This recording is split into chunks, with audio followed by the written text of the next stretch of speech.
put together later.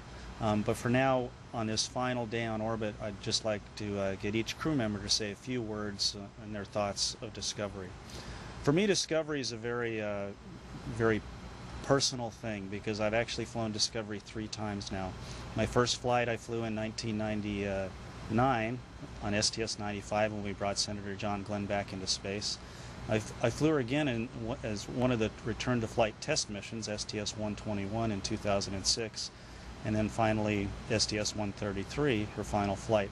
So Discovery is a very special vehicle to me. Discovery has contributed greatly to the Space Shuttle program. She's flown a good portion of the major, most significant flights in the Space Shuttle program. She deployed the Hubble Space Telescope, 13 trips to the space station, contributing to the assembly of the space station in a very big way. She's been to the Mir space station. She's done science missions. She's done all of the return-to-flight test missions, both after Challenger and after Columbia, bringing us back into space after those tragedies.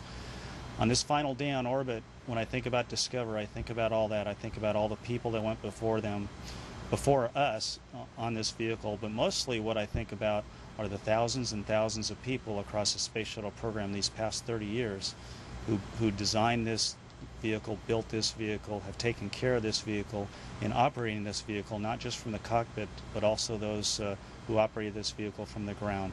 And that is her greatest legacy to me. I remember marveling at the Space Shuttle at the New Air and Space Museum when I was a teenager. And now as we fly Discovery's final voyage, I still marvel at her today. I would also I would call the Space Shuttle Discovery a dream machine, and it's the people that make the ship, the people that are involved in all our training, and it's a testament to the people that maintain her, train her, that the first flight is as clean as it is on the final flight.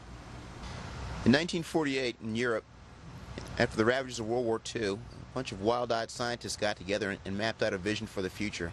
Among them was Wernher von Braun. He saw a vision where we'd have of mankind pushing out into the solar system on a pyramid of space stations being serviced by a fleet of shuttles that went to and from the Earth. Here we are at the turn of the century, the 21st century, with a fleet of shuttles that does just that, and a space station that could potentially be a platform for leaping off into the solar system. Discovery is one of those workhorse vessels that guide us off on that vision and has us going, will take us into the future, and hopefully will be a model for how we do this later on in the 21st century. And as a ship of Discovery, Discovery has been truly amazing. And I was thinking earlier, when we look back, even now at the shipwrights of the 19th and 18th century, and we marvel at the work they did, in the future, when we go back and we build another vehicle that's as capable as a space shuttle, we're going to look back at Discovery and the engineers, the designers, the people who maintain her, and we'll have to ask them how in the world they did that, because it's truly amazing. And this vehicle, even though it's only spent a total of 365 days or so on orbit, which is less than those earlier ships were spent on a single mission, its accomplishments are truly amazing, as the commander noted earlier.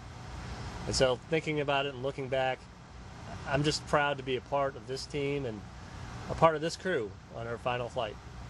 Well, I know a lot of sailors out there are familiar with the term sea kindly. You use those words of a vessel that just is strong and powerful, yet easy to handle, and works very well at sea. And I think Discovery is that way. She's space kindly, if you will. She points where you steer her, she hauls what you put in her hold, and she just performs magnificently. It's an incredibly powerful machine. It leaps off the planet. We were firing the thrusters a little bit earlier, and it's just amazing how this ship can maneuver. And I think that one of the greatest legacies is going to be the space station that we just left. When you look at the space station, you think, my gosh, that is so big. How on earth did we get 1 million pounds to orbit? Well, this space shuttle helped to get a lot of that mass up there. I think the legacy that she leaves behind is quite incredible. And all that makes her strong and powerful and gives her that sea-kindly nature is all the hands that have taken care of her, that fiercely defend her and service her when she gets back to home port. And even though it's the last time, we really do look forward to bringing her back to her home port and back into those caring hands. And I think I'll be continuing on a common theme here, but there's a few words that come to mind for me when I think about my own experience with Discovery and the Space Shuttle program, as well as just, how we think about the program itself, and that's a blessing and the words thank you. And for me, out of college, I was very, very fortunate to be hired on by NASA at the Kennedy Space Center. And this is over 20 years ago, and have the opportunity to work up close and personal with these just incredible, indescribably beautiful vehicles. And I have a vivid recollection of coming to work at KSC one of the first days, and I was very fortunate to be working in the orbiter processing facility, which is the big hangar where we take care of the orbiter part of the space shuttle. And having somebody walk me into the facility, out into the middle of the floor, and asking me if I knew where the space shuttle was, and I looked around and, you know, couldn't see anything. The gear wasn't deployed, and I remember looking up and seeing this just wall of black tiles, and from that very second being just so like overwhelmed and impressed by the orbiter.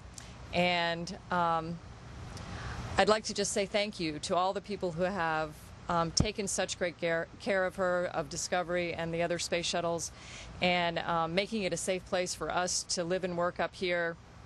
And yeah, there's tears coming, so I will I'll stop very soon. But I'm looking forward, like Mike said, to bringing her home to the people who care for her most, and to the time when we're on that runway and we can look back and still see her standing on her own gear with her own proud wings holding her up before she goes back to that hangar for the last time. And thank you.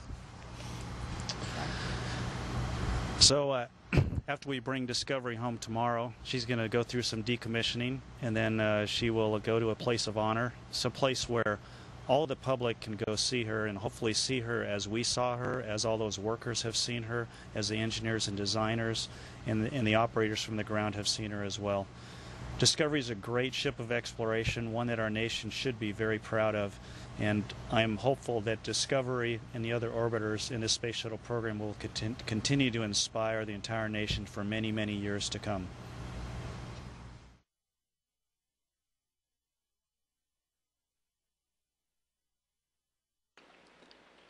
Some of the thoughts from Commander Steve Lindsay and his crew on board Discovery, pilot Eric Bowe, mission specialist Mike Barrett, Nicole Stott, Steve Bowen, and Al Drew on the final flight of Space Shuttle Discovery.